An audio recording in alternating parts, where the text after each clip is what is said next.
The woman in the third apartment. Round pushpin full story, don't knock after midnight. Episode 1 recap. In a quiet block in Ebute Metta, Lagos, Olowo House stood like any other aging apartment building, until midnight.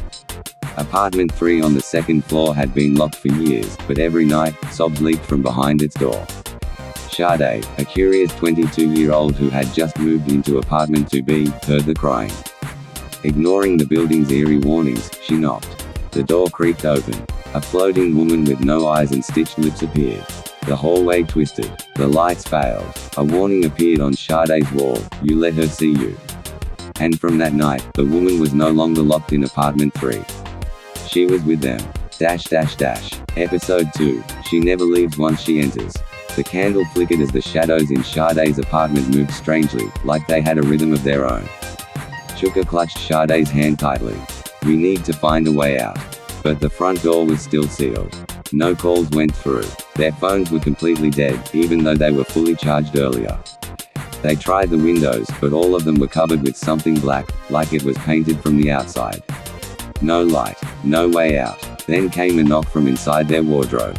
Sade screamed. Chuka grabbed the kitchen knife and slowly approached. He flung the wardrobe open. Nothing.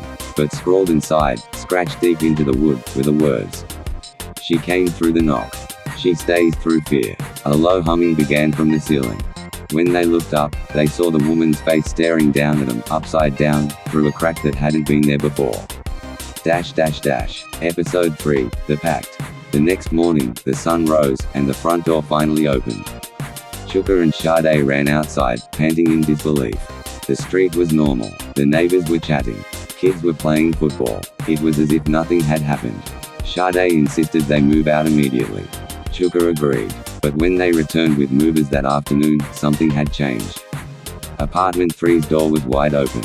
And someone was standing inside. An old woman, with grey dreadlocks and blind eyes, was seated on a stool.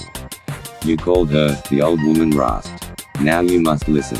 She told them the legend. Decades ago, a woman named Ada lived in apartment 3. She had a beautiful voice and would sing at night. But her jealous husband, obsessed with control, murdered her and sealed her body inside the walls. Before she died, she swore, "No voice will rise again unless it sings my sorrow." Since then, anyone who responded to her knock or spoke back to her crying, would invite her spirit in. "And if she sees your face," the old woman whispered, "she follows you forever."